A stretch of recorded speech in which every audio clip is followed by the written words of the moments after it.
अरे मूर्खो, संस्कार किसने दिया भारत को? ब्राह्मण ने। संस्कृति किसने दी? ब्राह्मण ने। शून्य किसने दिया? ब्राह्मण ने। दशमलव किसने दिया? ब्राह्मण ने। गणना किसने दी? ब्राह्मण ने। संस्कार किसने दिया? ब्राह्मण ने। तुम ब्राह्मण का कर्ज 1-2-100 साल नहीं, कई युगों तक भी अगर उतारना चाहो तो उतार नहीं सकते। हमें डराओगे तुम, हैं? लेकिन आज उन सबको बधाई देता हूं, और जिन लोगों ने ब्राह्मण होते हुए इनको सहयोग नहीं दिया, उनके लिए भगवान से प्रार्थना करता हूं कि उन्हें सद्बुद्धि दे कि वो अगले कार्यक्रमों में सहयोग दें। कि अगर तुम देश से जातिवाद को मिटाना चाहते हो तो ब्राह्मण को जातिवादी कहने की हिमाकत मत करो। अगर ब्राह्मण जातिवादी होता तो पूजा रावण की करता, मर्यादा पुरुषोत्तम भगवान राम की न करता। अगर ब्राह्मण जातिवादी होता तो रत्नाकर वाल्मीकि को महर्षि की उपाधि न देता। अगर ब्राह्मण जातिवादी होता तो संत शिरोमणि की उपाधि रविदास जी को न देता। अगर ब्राह्मण जातिवादी होता तो कबीर के दोहे न गाता।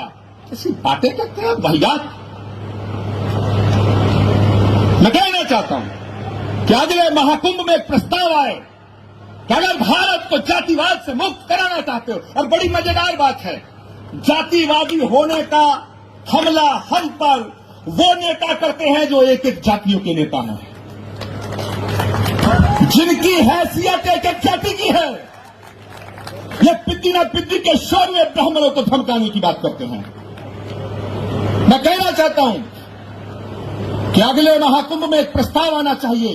यदि भारतीय लोकतंत्र से, भारत की राजनीति से जातिवाद को मिटाना चाहते हो, और भारत के संविधान में बाबा साहब अम्बेडकर ने यह व्यवस्था दी है, यह हमारा प्रेम्बल है कि भारत के अंदर धर्म, जाति और लिंग के आधार पर कोई भेदभाव नहीं होगा।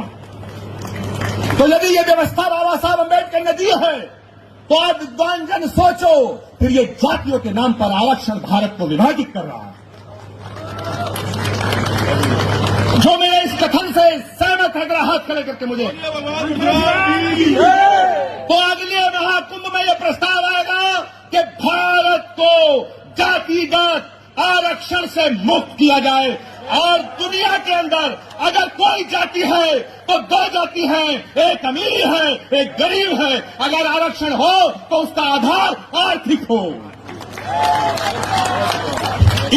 7 चीफ मिनिस्टर, 6 चीफ मिनिस्टर, आज पूरब से पश्चिम, उत्तर से दक्षिण हम देखते हैं, हमें नजर कोई आता ही नहीं।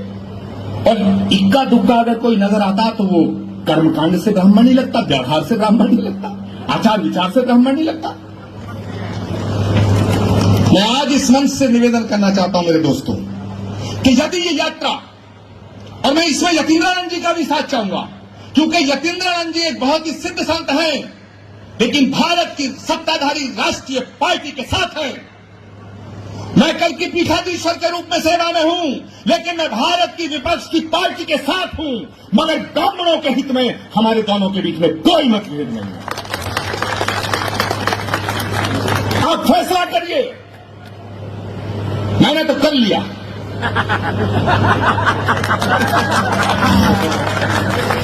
मैंने तो कर लिया। मैंने कर लिया।